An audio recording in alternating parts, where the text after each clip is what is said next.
There's a stereotype that people in Britain talk about the weather a lot, and this may be true. There's another stereotype here in the Lazio region of Italy, particularly in Rome, that people like to talk about the traffic a lot, and that would certainly be true. Why is this? Well, in both cases, it's pretty much for the same reason. In Britain, the weather is capricious, and there's a lot to complain about. In Italy, the weather is quite benign and predictable, but the traffic, well. The fact is, people love to complain. People, as the Americans say, love to bitch. And that's the way of the world.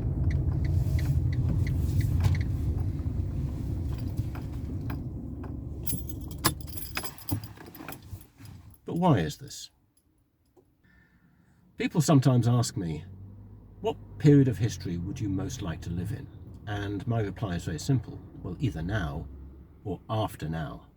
I would absolutely not want to live in the past. Just think about dentistry. But also think about hygiene, think about cultural stimulation, human rights, health. All of these things are much better now. And for women, this is doubly so. Even the poorest person in the developed world is far better off than the richest king, queen, emperor or empress of any previous historical time. And so we should actually look at history so that we can be more grateful about what we have now. For example, I may be in traffic, I may be in a traffic jam, but I have heating, I have air conditioning, I even have a radio.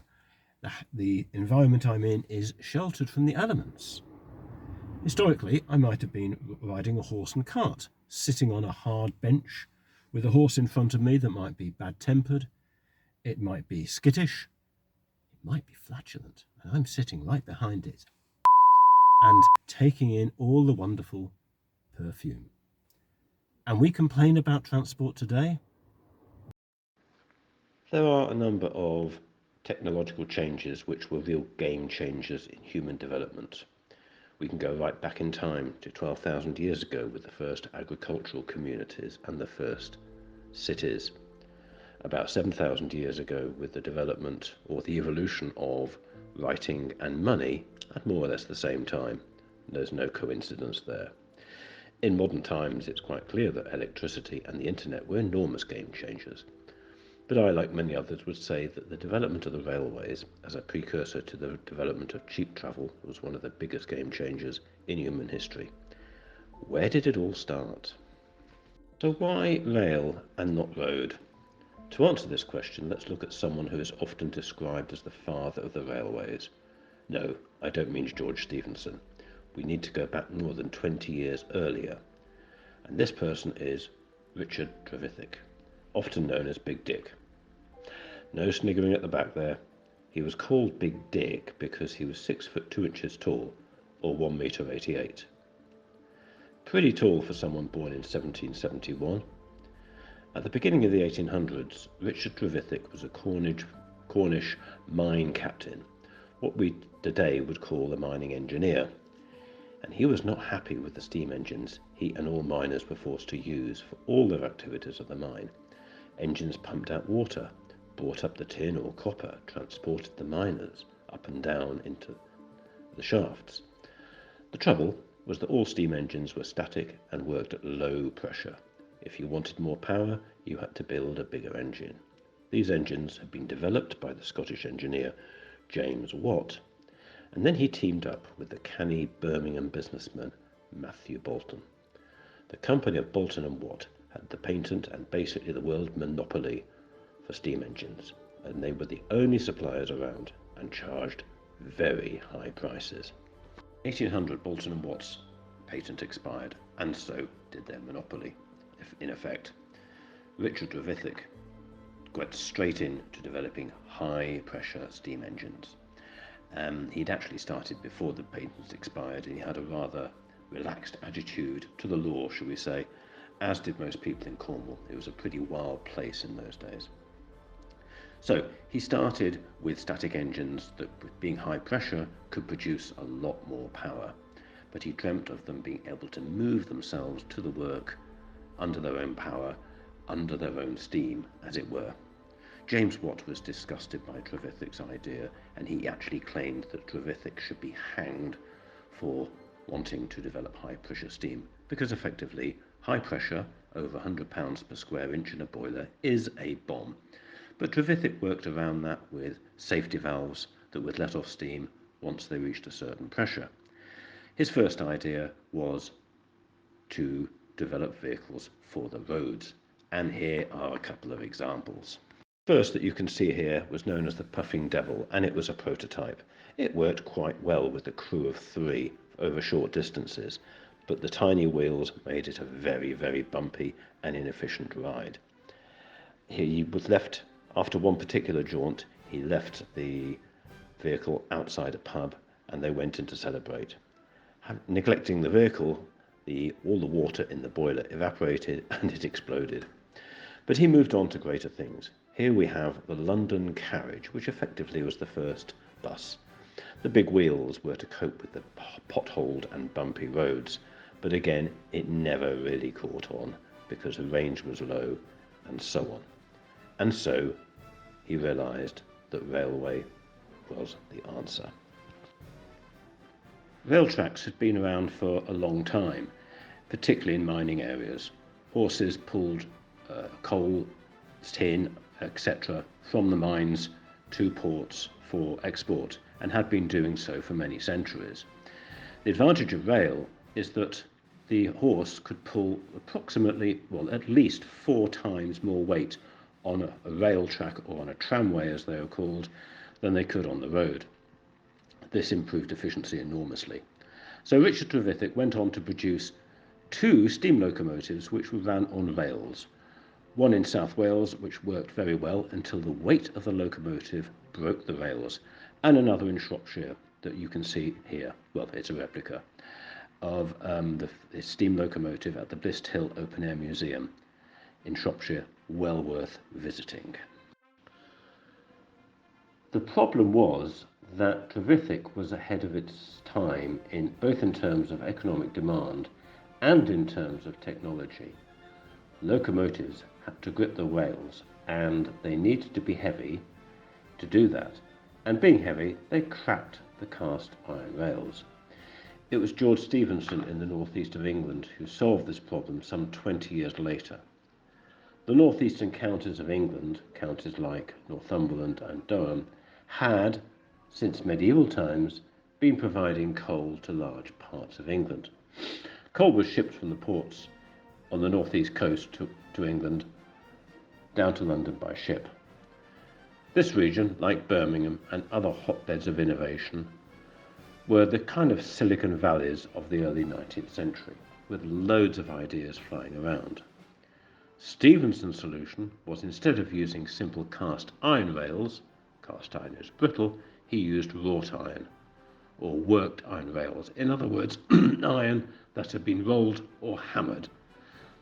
And these were much stronger. By the way, did you know that the gap between the rails in most parts of the world is standard? It is known as the gauge, and this gauge is based on these tramways which were used in the northeast of England from medieval times. They were 4 foot 8 inches and a half between the rails, which is in effect the width of the horse. It was the minimum space a horse needed to walk between the rails and pull the wagon. Stephenson, like Richard Trevithick, was a mining engineer, but in this case the engineer of a coal mine. 20 years after Trevithick's experiments, high-pressure steam was generally accepted and a lot of research was going on in the area. George Stephenson set up his own company with his son Robert, but there were many, many others who were experimenting with this new technology. The first major commercial railway, which was not a wagonway for mines, was opened in 1825 between Stockton and Darlington. This railway carried passengers as well as freight, and it surprised everybody how many people wanted to travel. Stephenson went on to open the Liverpool to Manchester Railway, the world's first intercity railway. His son produced the engines for this and many other railways. This railway ran 30 miles or 50 kilometres between Liverpool, Britain's major port, and Manchester, the booming textile city. In a very short time, railways were being built all across England, then the UK, and then soon engineers were building railways in mainland Europe, America, India, and so on. The high demand for fast, reliable freight transport was no surprise, but the railways opened the floodgates for passenger travel, which astonished everyone. This is why many people today consider the railways as big a deal as electricity or the internet. It pretty much changed everything for everyone. Just to understand why, we need to understand how difficult it was for the vast majority of people to travel. Throughout most of history, very few people went more than a few miles from their home where they were born. All materials were sourced locally, and most people had one option for travelling: on foot. Transport was limited to the more well-off, who travelled when necessary, or the rich who could afford it. These people either had their own coaches or would pay the very high prices to coach companies to transport them from city to city. There were many dangers. The danger of thieves and highwaymen on all roads was endemic in most of Europe, and accidents were frequent due to the terrible state of the roads. The railways revolutionised and democratised travel. Most people could afford a railway ticket. The consequences of this were many. People could live further away from their place of work, in the suburbs. The concept of suburbs in English being a place where the air is fresh and there is greenery comes from that. For the first time in human history, people went on holiday or on day trips. Holiday stopped meaning holy day for religious celebration and came to mean a break. Travel agents like Thomas Cook started his agency by hiring trains from Leicester into the country for prayer meetings. Seaside holidays became something for everybody and not just the rich. Here is Brighton Pavilion, built in 1787 on the instructions of the Prince Regent, who later became George IV. It was built as a seaside residence. Seaside bathing had become the fashion of the time. All fashionable society, i.e. people with more money than sense, flocked to Brighton to emulate the Fat Prince. However, when the first railway was built between Victoria Station and Brighton in 1841, the lower orders, as fashionable society would have called them, started to come in and enjoy what Brighton had to offer. The aristocrats and their hangers-on moved away because it had become, in their words, too vulgar. The railways meant that the most beautiful parts of Britain and later the rest of the world were accessible to a much larger proportion of the population.